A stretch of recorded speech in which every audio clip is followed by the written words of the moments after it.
जय श्री कृष्णा प्यारे मित्रों,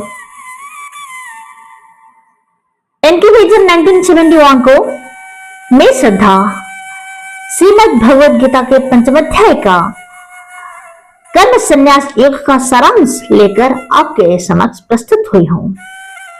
पंचम अध्याय में भगवान श्री कृष्ण अर्जुन को बताते हैं कि केवल कर्म त्याग देना ही सच्चा संन्यास नहीं है, बल्कि बिना फल की इच्छा किए अपने कर्म और कर्तव्य करना ही श्रेष्ठ मार्ग है।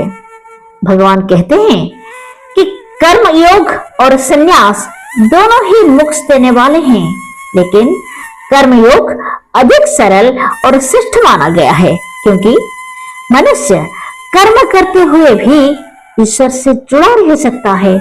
और इस अध्याय का मुख्य संदेश यही है कि अपने कर्तव्य को निस्वार्थ भाव से करो, कर्म के फल की चिंता मत करो, मन और इंद्रियों को नियंत्रित रखो, सब प्राणियों में एक समान परमात्मा को देखो।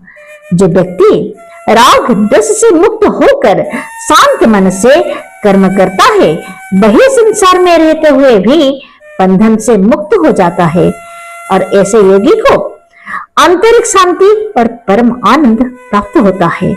और इससे हमें यह शिक्षा मिलती है कि निष्काम कर्म ही सच्चा योग होता है।